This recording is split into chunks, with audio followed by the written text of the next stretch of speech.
Assalamualaikum warahmatullahi wabarakatuh. Alhamdulillahirabbil alamin. Wassalatu wassalamu ala nabiyil mursalin sayyidina wa maulana Muhammadin wa ala alihi wa ashabihi wa man tabi'ahum ila yaumiddin. Amma ba'du. Mari kita bersama-sama untuk melanjutkan kajian kita, yaitu Tafsir Hamami, yang pada kesempatan malam hari ini sampai pada ayat ke-70. Bismillahirrahmanirrahim. Liyunzira man kana hayyan wa yahiqqal qawlu 'alal kafirin. Al-Quran yang kemarin kita bahas bukanlah syair, itu adalah dzikr, peringatan. Wa Qur'anun mubin adalah bacaan yang jelas atau yang nyata untuk mengingatkan, liyunzira itu untuk mengingatkan man kana hayyan wa yahiqqal qawlu 'alal kafirin, mengingatkan kepada orang-orang yang masih hidup, dan juga wa yahiqqal qawlu, dan membenarkan atau menyatakan kebenaran perkataan itu atau Al-Quran itu alal kafirin, atas orang-orang kafir. Jadi diterangkan di sini, yakni bil Quran, yaitu Al-Quran itu qara'a ahlul Madinah wa Syam, yang dibaca oleh ahli Madinah, penduduk Madinah dan Syam. Ai litunzira ya Muhammad, atau agar kamu bisa memberi peringatan hai Muhammad. Ada yang mengatakan bilya dengan huruf ya, liyunzira, litunzira, ada yang mengatakan litunzira. Orang yang masih hidup, yakni mukminan hayyul qalbi, yang hidup itu siapa? Orang yang beriman, yang memang hidup hatinya, hatinya urip. Li'anal kafir kal mayyit, karena orang kafir itu seperti mayit, seperti orang sudah mati, mayat, kata mayat itu. Dia tahu la yatadabbar wa la yatafakkar, karena dia tidak mau merenung dan tidak mau berpikir, yakni arsalna Muhammad dan liyunzira al-mu'minina bil Qur'an, yaitu berpikir bahwasanya Muhammad ini diutus oleh Allah itu untuk apa? Yang disampaikan apa? Betul apa tidak sesuai kenyataan? Makanya dikatakan dalam sebuah syair, al-kafir kal-mayyit yamshi 'alal waro. Orang yang tertutup hatinya itu seperti mayit yang berjalan di atas bumi, tidak mau berpikir, kadang-kadang juga menolak apa yang menjadi kenyataan. Jadi kenyataannya dia hidup itu untuk apa? Dia hidup itu mau kemana? Itu tidak lebih daripada menuruti hawa nafsu. Maksudnya hidupnya itu untuk menikmati hidup. Setelah itu kemana dia tidak tahu dan tak mau berpikir. Akhirnya dia ya seperti kal-an'am. Kalau di dalam surat Al-Imran disebutkan seperti binatang. Binatang itu pokoknya menuruti hawa nafsu, boleh mangan, boleh mangan, ya kawin, beranak, pinak, setelah itu mati, sudah selesai. Nah, itu dalam pikirannya orang kafir seperti itu, orang yang tertutup hatinya dan tidak mau mengakui Muhammad, ya, mengakui Muhammad dan apa yang dibawa oleh Muhammad. Sudah tertutup. Oleh yang dulu dia mempercayai patung, ya patung. Sing Yahudi ya sama, yang Nasrani sudah percaya kepada Isa atau Yesus sebagai Tuhan, ya wis itu. Tidak mau membuka cakrawalanya kembali. Wa yahiqqal qaul, atau membenarkan Al-Quran atau membenarkan kitab suci Al-Quran, tajannab hujjatul akal, untuk menjauhkan diri dari dari siksa. Isinya Al-Quran itu untuk menerangkan hidup ini alal kafirin, atas orang-orang kafir. Sebenarnya mudah, dari orang kafir itu mau masuk Islam itu mudah. Kasih tantangan, berani nggak menghatamkan Al-Quran, membaca artinya. Kalau berani, insya Allah dengan kehendak Allah, insya Allah 80% masuk Islam orang kafir. Kalau mau membaca Al-Quran, yang 20% itu tergantung hidayahnya Allah. Termasuk Mongol itu, jadi ini wis hatam mau Quran, tapi tidak dapat hidayah. Itu hanya 20%-nya, yang 80%, insya Allah kalau dia mau baca Al-Quran, pasti berbisa. Karena di dalam Al-Quran itu satu isinya kenyataan dan untuk membimbing kehidupan kita, mulai dari ayat pertama sampai ayat terakhir, tidak ada yang bertentangan, tidak ada yang buatan manusia, artinya sesuai dengan kenyataan yang ada. Bahkan prediksi kepada sesuatu yang belum diketahui harus. Seperti dikatakan Rasulullah itu sendi daripada manusia atau tulang manusia itu ada 360 banyaknya, mulai dari jari-jari mulai kaki sampai ke atas itu banyak 360 banyaknya. Ini juga ternyata terbukti sampai sekarang bahwasanya tulang kita itu tersusun dari 360 banyaknya itu. Jadi sesuatu yang diprediksi yang akan terjadi di masa yang akan datang itu sudah ada di dalam Al-Quran. Meskipun dulu memang dianggap sihir atau dulu dianggap tidak masuk akal dan lain sebagainya, karena memang akalnya tidak nyampe. Di ayat selanjutnya disebutkan mengapa kok orang kafir gitunya, musyirina alal kufri, karena mereka selalu berada atau terus-menerus di dalam kekufuran, tidak mengingat kepada Allah atau tidak mendapatkan hidayah dari Allah, menutup diri. Nah, bagaimana mereka menutup diri? Ya, mereka menutup telinga, menutup mata dalam kebenaran karena ada kesombongan. Kesombongan satu disebabkan ya memang pada waktu itu Nabi Muhammad memang dilahirkan meskipun anak Abdul Muthalib, ya, anak Abdullah bin Abdul Muthalib, yang mana kakeknya ini juga pemimpin, cuman karena beliau ini lahir ayahnya sudah meninggal, akhirnya dianggap tidak mempresentasikan atau mewakili dari keagungan kakeknya itu. Hanya banyak yang merasa ini cilik atau lain sebagainya, sehingga menutup diri, tidak mau. Bahkan yang melawan atau merintangi itu tambah keluarganya sendiri, seperti Abu Lahab, itu merupakan pamannya. Ya. Abu Lahab itu gambarnya Pak Dini itu. Sehingga di dalam surat Al-Lahab itu divonis di dalam Al-Quran sampai celaka kedua tangan Abu Lahab. Tabat syada abi lahabi watab ma'al ra'anum ma'al makasab, tidak berguna apa yang ia usahakan. Saya senararun data lahab, ia akan masuk ke dalam neraka yang meluap-luap, biji dia belum masak di dalam, dan wanitanya atau istrinya memperlaku hambalat al-hatab biji dia belum, maksudnya membawa kayu bakar, sampai saat istrinya itu dilaknat dalam Al-Quran. Tapi Abu Lahab sendiri juga di dalam sebuah riwayat hadis, beliau juga mendapatkan keringanan dalam kuburnya itu ketika hari Senin itu dibebaskan dari siksa kubur karena senang terhadap kelahiran Rasulullah, kelahiran Nabi Muhammad. Jadi ketika mendengar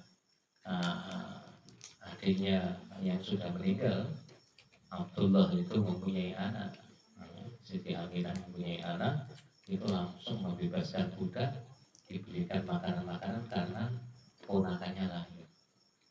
Tapi setelah itu orangnya besar membawa agama baru, dia menentang Nabi Muhammad. Jadi termasuk salah satu yang memperintangi dari dakwah Rasulullah SAW. Makanya kadang-kadang kita dalam kehidupan itu musuh yang paling dekat itu yang paling dekat dengan kita. Hanya di dalam Al-Quran itu biasa disebut inna min azwajikum wa auladikum aduwwun lakum. Sesungguhnya dari istrimu, anakmu itu sok-sok nanti hampir-hampir jadi musuh kita. Hati-hati. Karena di dalam Al-Quran juga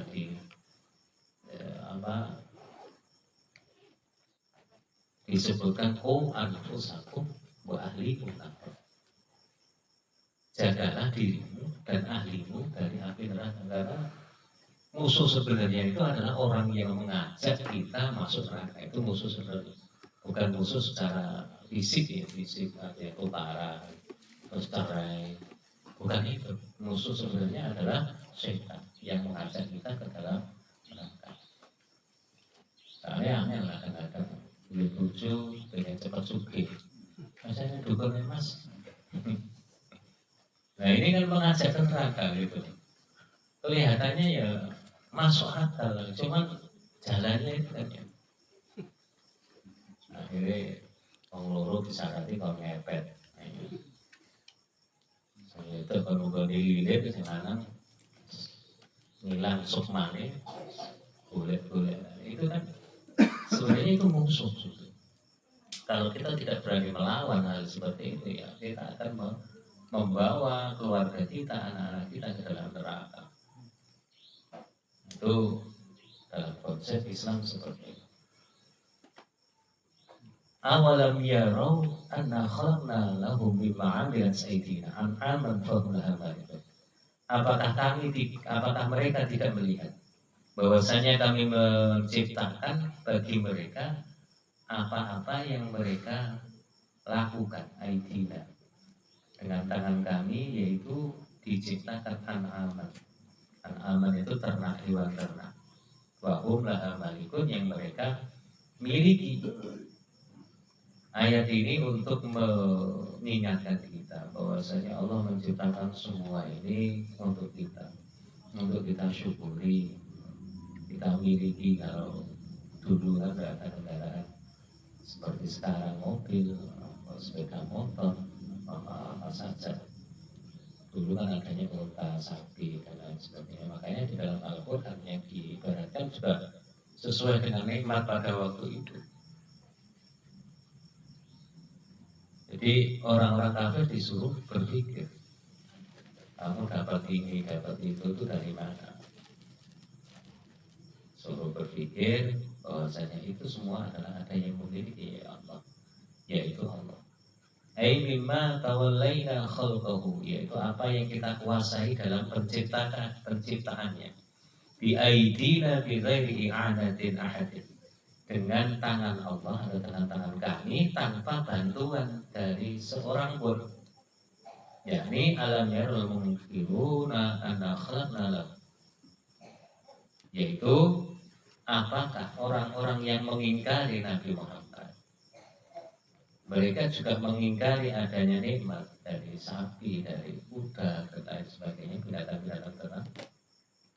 Di kodratina, seperti atau dengan kuasa kami. Dawabun mislu, dawab ini dapat. Kalau sekarang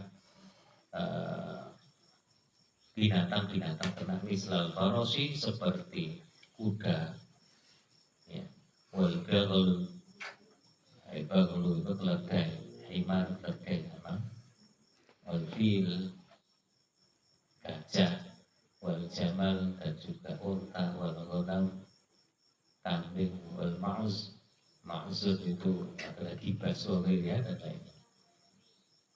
Jadi ini diumpamakan mengapa mereka tidak mau mensyukur nikmat-nikmat Allah yang sudah diberikan kepada mereka. Padahal syukur ini kembali kepada diri kita. Mama yashkurillah, siapa yang bersyukur kepada Allah, ia akan mensyukuri dirinya sendiri. Innama yashkur li nafsi. Sesungguhnya yashkur fa innama yashkur li nafsi. Siapa yang mau bersyukur, berterima kasih, sesungguhnya ia mensyukuri dirinya sendiri. Dalam Al-Quran itu seperti itu. Atau dalam ayat lain, wa ita'adzana rabbukum la in syakartum la azidannakum. Dan ingatlah ketika Allah memaklumatkan atau mengumumkan, jika kalian mau bersyukur akan aku tambah. Tapi jika kamu tidak mau bersyukur, ingat, azabku sangat pedih, azabku sangat menyakitkan. Itu janji Allah. Jadi konsep kesyukuran ini ya ini sampai ayat selanjutnya, wadalallah dan kami tundukkan mereka. Kami tundukkan hewan-hewan itu lahum bagi mereka. Wa minha rakubuhum, ada yang dinaiki untuk kendaraan. Wa minha yakulun, dan darinya ada yang mereka gunakan untuk konsumsi atau makan. Yakulun sakharnaha, dan kami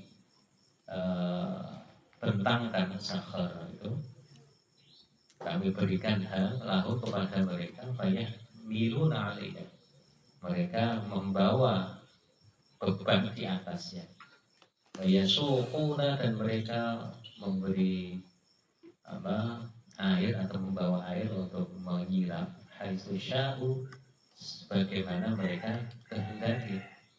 Wal murad mimma yaquluna, dan maksud dari apa yang mereka makan, ma yaqul lahmahu, apa yang dimakan dari dagingnya, ai ja'allahu makulan, atau dijadikan untuk bahan makanan, misalnya domba dan lain sebagainya. Jadi umpama hewan itu dijadikan hampir sama seperti manusia, mempunyai akal, dan mungkin mereka mau kita tundukkan, mereka mesti ya akan meminta sama derajatnya dengan manusia. Kayak film-film itu, manusia kepalanya kuda, manusia kepalanya sapi dan lain sebagainya. Atau mungkin mereka sama dengan manusia, minta jatah yang sama dengan manusia, ini repot nanti. Tapi tidak dijadikan seperti itu oleh Allah. Dijadikan makhluk yang memang untuk mengabdi kepada manusia. Paling tidak, kalau tidak mengabdi, kita tidak ambil manfaatnya dengan hal tersebut, pasti ada manfaat yang lain. Gitu.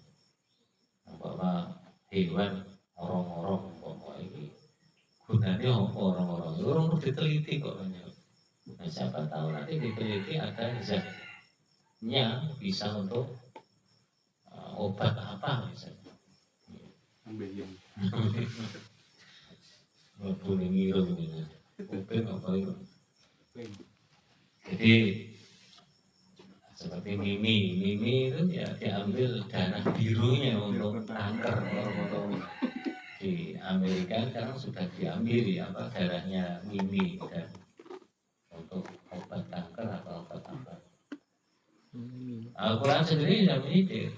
Di dalam surat Al-Baqarah disebutkan innallaha la yastahi ayyadriba mathalan ba'udatan fama fawqaha amal ladina kafaru wa amal ladina amanu fa ya'lamuna annahu al-haqqu min rabbihim wa amal ladina kafaru fa yaquluna madza aradallahu bi hadzal mathal yudhillu bihi katsiran wa yahdi bihi katsiran wa may yudhillu bihi illa al-fasiqin. Allah tidak malu menciptakan nyamuk. Orang-orang yang beriman dia akan percaya, oh nyamuk ini ada manfaatnya. Tapi kalau orang-orang kafir, mereka akan mengatakan apa sih yang diinginkan Allah itu? Menciptakan nyamuk, menggagari nyemprot wong, menghisap darah. Dengan permisalan nyamuk itu, yahdi bihi katsiran, akan memberi hidayah kepada manusia banyak orang dan menyesatkan sebagian orang. Wa may yudhillu bihi illal fasiqin, dan tidak akan disesatkan kecuali orang-orang yang fasik, orang yang tidak mau membenarkan kebenaran. Itu sudah dimisalkan dalam surat Al-Baqarah. Nah, sekarang baru terbukti nyamuk itu bermanfaat bagi manusia. Nah, manfaatnya apa? Banyak sekali manusia yang hidup dari nyamuk. Nah, pabrik nyamuk pabrik obat nyamuk berapa? Mulai dari bakar, oles, listrik, semprot dan lain sebagainya. Pabriknya itu udah ngingoni wong sak pirang-pirang. Belum lagi yang delivery, yang mengantar sopir, belum toko-toko dan lain sebagainya. Itu ya gara-gara nyamuk itu. Ternyata Quran kan betul. Yang lainnya kan belum.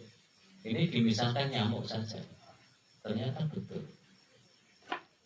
Kenapa kok tidak dimisalkan laler?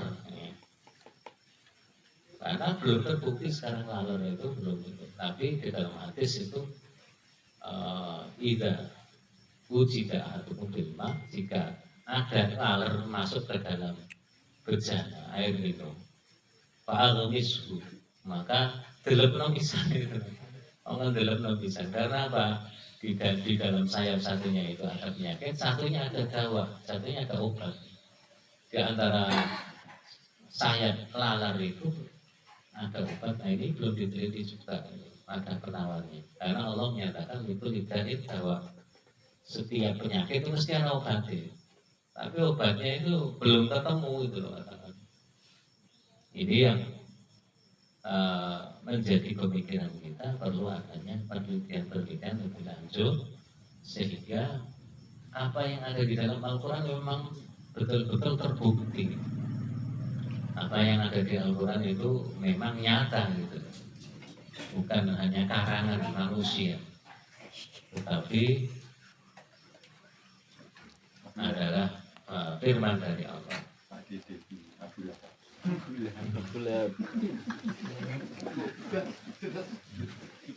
As-sakhara walahum fiha manafi'u masyarib, dan di dalamnya dalam mereka di dalam hewan-hewan ternak itu manfaat dan masyarib. Aswafiha dari asy'ariha dari bulunya, ya, dari aubariha atau dari susunya, asmariha dari lemaknya, itu bisa diambil air minum. Afala yashkurun, apakah mereka tidak mau bersyukur?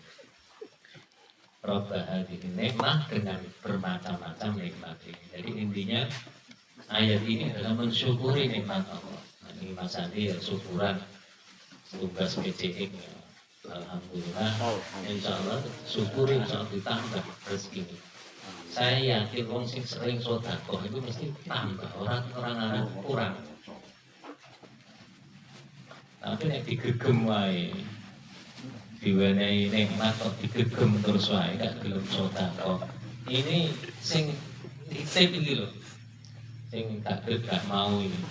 Gak mau nambah itu. Karena ini gitu. Aku titip duit Mas Eki. Aku titip duit 1 juta. Tolong kok bagi kanca-kancamu ya. Rato. Digegem wae. Aku roh kok tak digegem iki. Wis ora tak titip menang. Tapi nek amanah belum no dibagi rokok.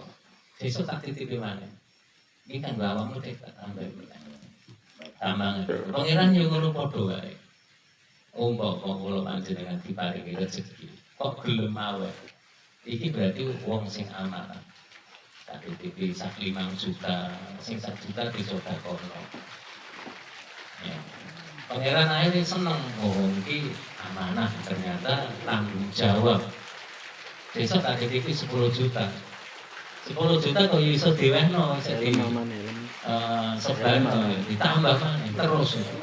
Itu kuncinya orang yang syukur seperti itu.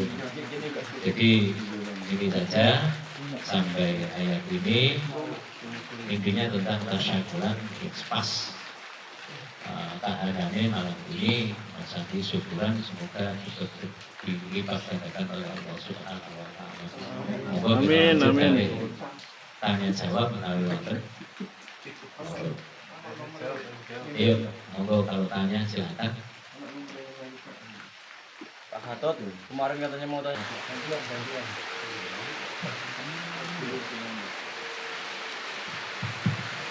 Assalamualaikum warahmatullahi wabarakatuh. Sakurunipun pengapunten Gus, kula berapa sih?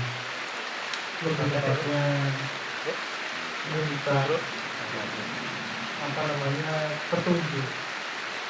Sebenarnya tadi dijelaskan tentang hati yang mati dan hati yang hidup.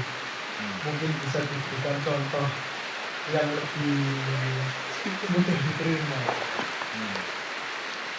Terima kasih. Assalamualaikum warahmatullahi wabarakatuh. Assalamualaikum warahmatullahi wabarakatuh.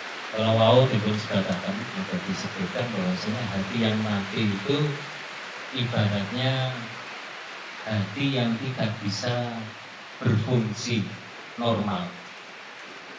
Hati sing gak bisa berfungsi normal itu yaitu melihat, hati itu kan untuk mengimbang. Kalau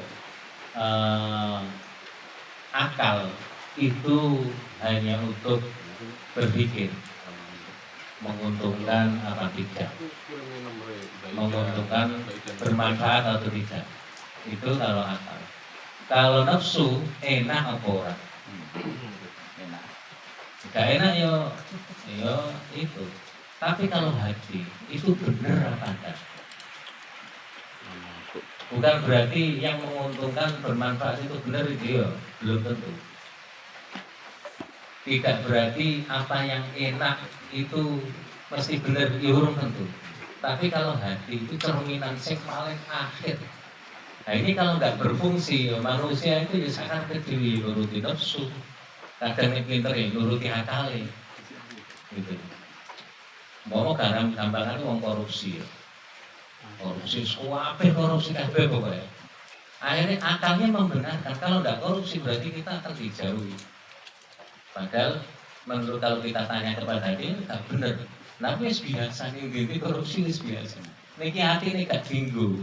Yo katut gitu. Pokoknya kita kena nafsu tambah nemen. Enak korupsi yo. Lebih akhir.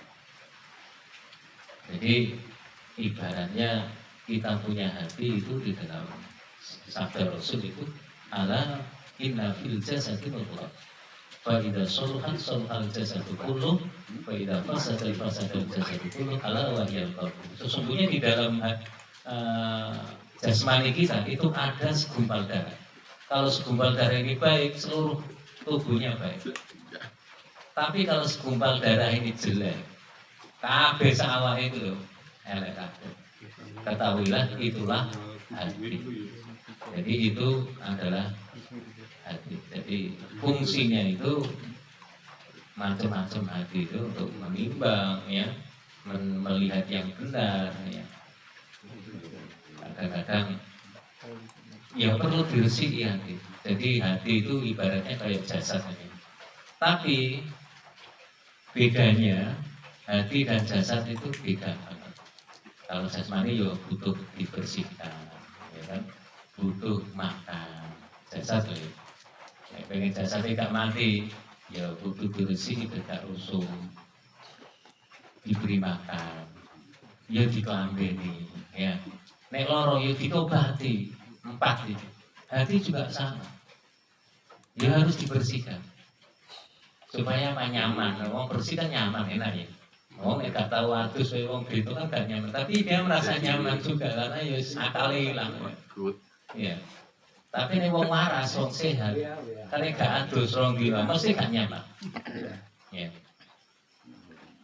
Kalau di dalam Al-Qur'an bagaimana cara menyamankan hati ala dzikrillah tatma'innul. Ingat kepada Allah itu bisa menyamankan hati. Ya, pikir lagi istighosah itu hati diresiki. Kalau hati diresiki itu, hati itu disebutkan kazujat seperti kaca. Kaca kayak gak tahu dilapi, burem. Kayak ketok iki bener ora, salah ora, itu ora patek cetok. Karena hatinya gak tahu diresiki. Ya. Jadi ini perlu. Yang kedua, hati itu juga perlu makan. Ya kayak ini di ilmu ini ya makanan hati. Tapi kalau hati tidak pernah makan, kok demi jasmani lemes itu iso-iso mati. Kalau Imam Ghazali mengatakan kalau hati tidak makan selama 3 hari maka hatinya akan mati.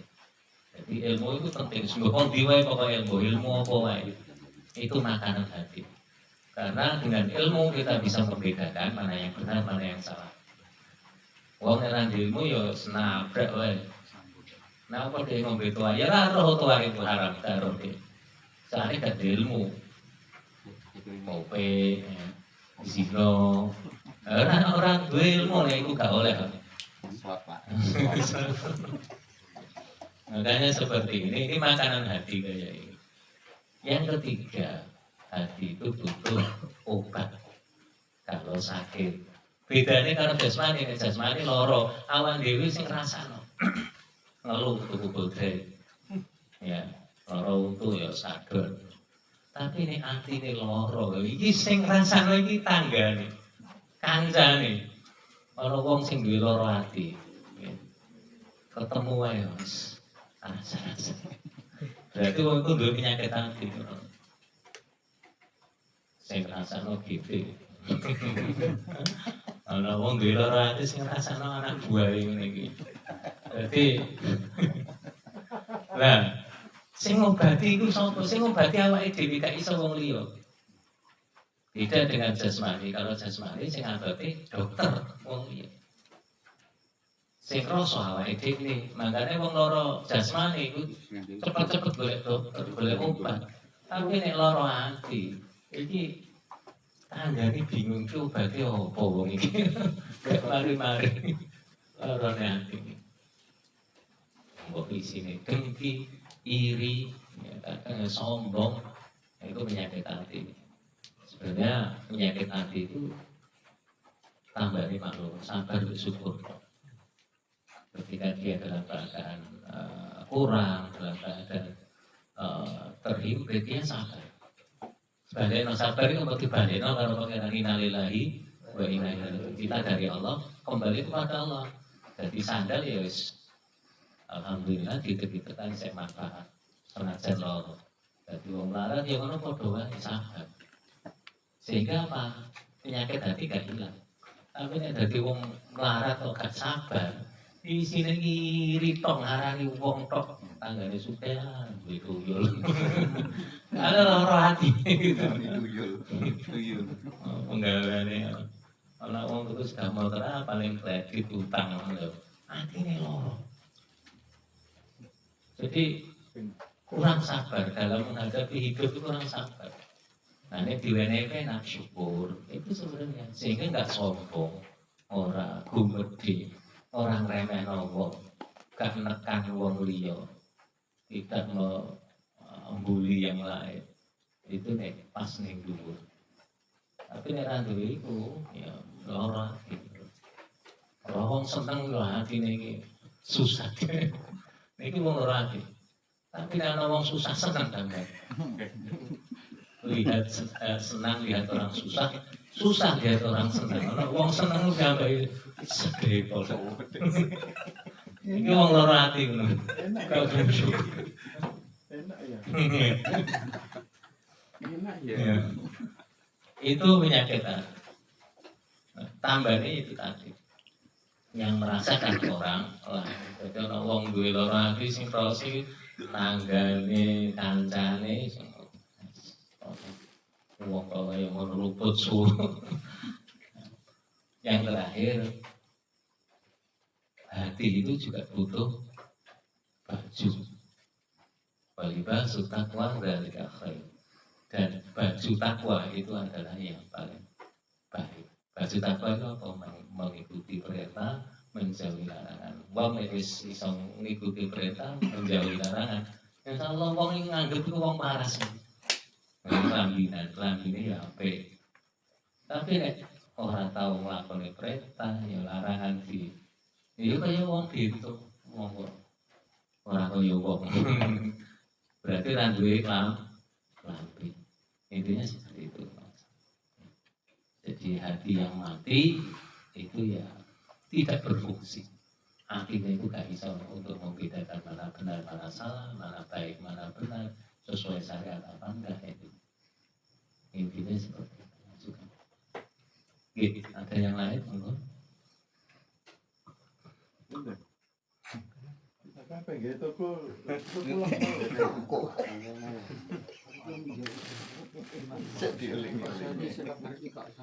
Dulu orang kok saya kurang itu barang kok. Syaratnya apa ya takon. Begitu kesebutan aku piye? Iya, syaratnya apa? Gitu kok. Enggak kos-kosan. Assalamualaikum warahmatullahi wabarakatuh. Waalaikumsalam warahmatullahi wabarakatuh. Ini di zaman Kanjeng Nabi kan nggak ada kapi, masalah kapi. Curhat gitu. Apakah sekarang itu kapi itu memang haram, Gus? Diharamkan apa memang kan nek dari wong masih fanatik kan haram kapi. Sekarang kan ada program kapi.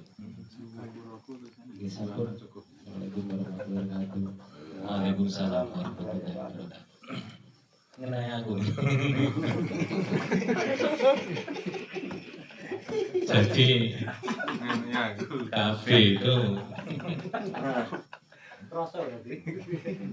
ya, jelas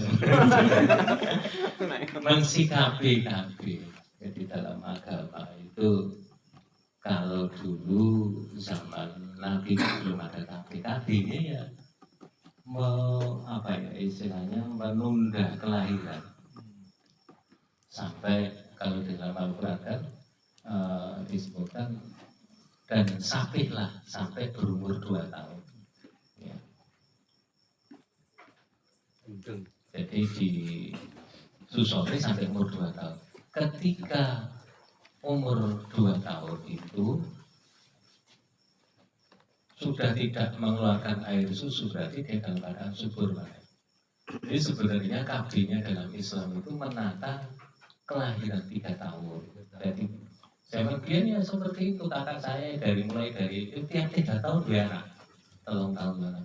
Nah saya kira orang gak gelem nyusoni, akhirnya terus rundulan. Wis gak gelem nyusoni, bayi itu meteng 3 wesan.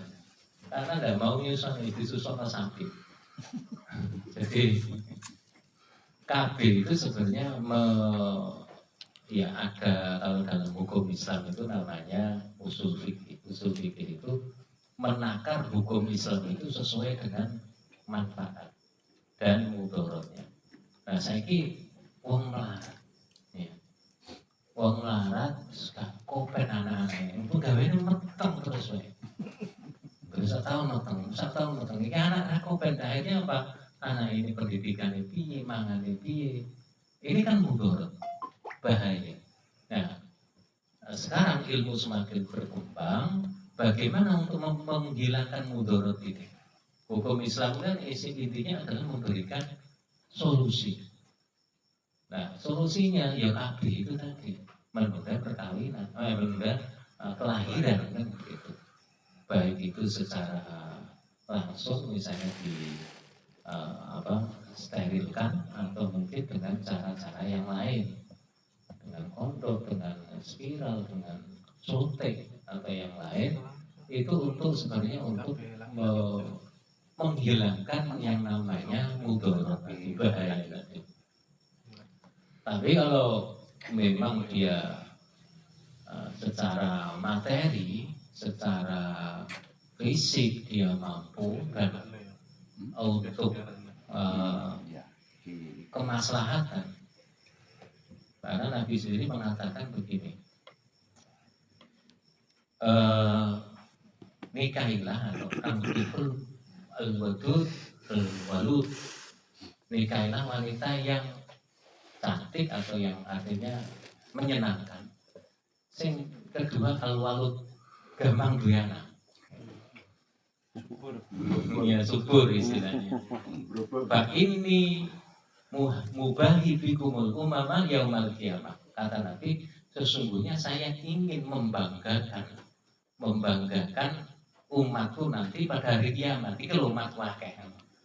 Nah, ini dibatasi umat Kanjeng Nabi saiki. Isin kalau umat biar padahal Kanjeng Nabi cuma 2000 tahun, ini baru 1400 tahun kan. Itu kalau sama umatnya Nabi Musa ya jauh.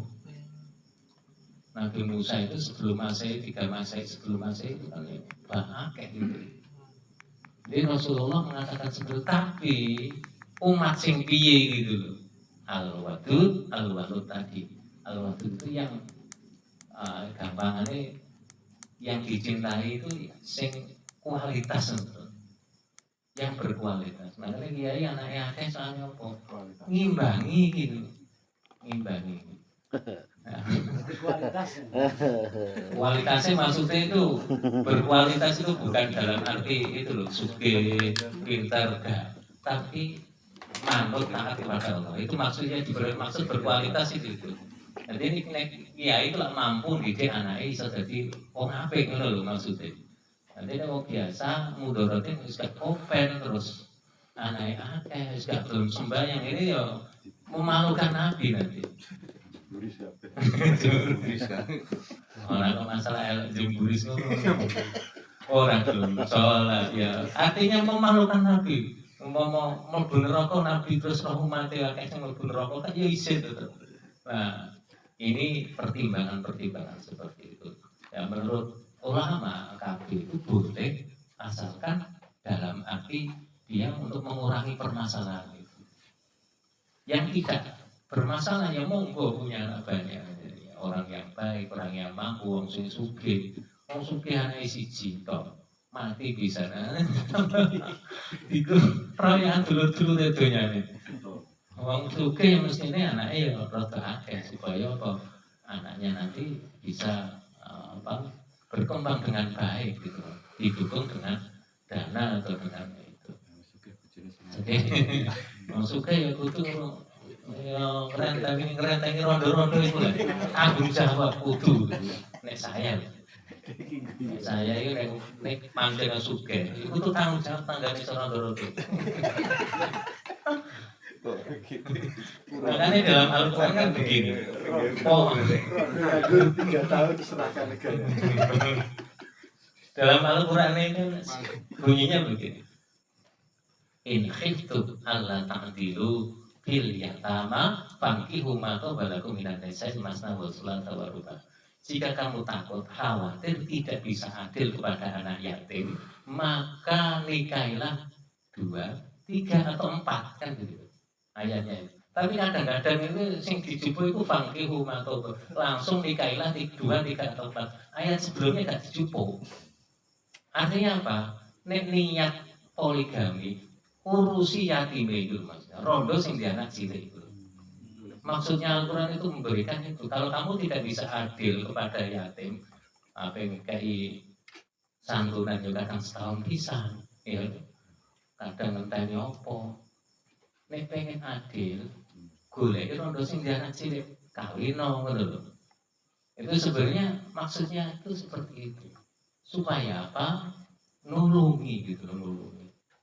Kalau masalah perasaan ya, ngikuti perasaan ya sampai kiamat ya orang tong perasaan itu enak deh orang di sini. Menasu lagi, pemenang orang itu perasaannya kan luwih itu. Tapi kalau dengan akal, apa nulungi? Karena zaman dulu banyak nabi ya, sahabat kan bukan perang mati, anaknya cilik-cilik. Sing ngurusi sapa wong itu gak semergawe zaman biyen. Hanya temannya menikahi, tapi dibatasi jangan lebih dari 4. Kenapa? Sekarang mampu loh itu apa-apa, apa yang gilir loh, saminggu yang bilang.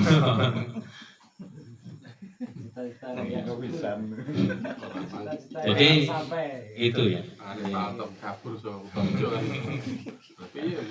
Benar ya. Mengenai KB itu sebenarnya untuk mengatasi masalah-masalah. Intinya seperti itu. Monggo, yang lain cukup atau kalau Gus, kalau nunggu rondone itu Nah, ini kan perasaan. Jadinya apa Kan ya? sudah punya niat, bukan niat. Tapi yo Tapi ora rondo-rondo. Ora ngono. Ketek rondone wis rada yatim, Pak. Nah, anaknya wis gede. Harus gede-gede to, Pak. Itu perasaan sebenarnya. Jadi Islam itu kita tergantung pada perasaan. Jadi akal yang lebih dan ditimbang dengan hati. Hati itu tadi benar apa enggak, manfaat apa enggak, ya sesuai syariat apa enggak. Jadi itu pacare biyen pacar lawas nonton rondo ini ya perasaan. Apa teh jenenge? Indah. Mantan. Dia kan menunggu yang indah-indah. Aku kan Menunggu yang indah-indah. Gusti Allah kan seneng yang indah. Aku kan seneng indah. Iya nah. Bener ta? Mari ngene dilapor Mbak Nopi.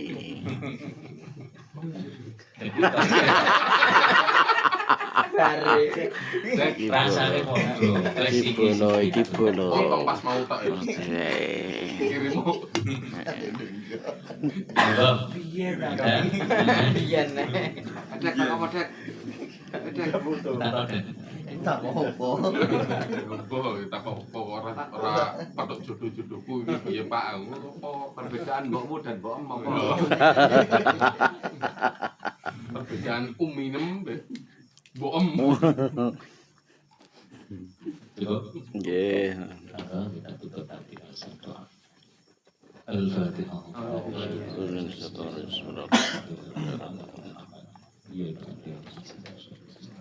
صراط الذين أنعمت عليهم بسم الله الرحمن الرحيم الحمد لله عبد الشيخ الحبيب وفي نزيد يا رب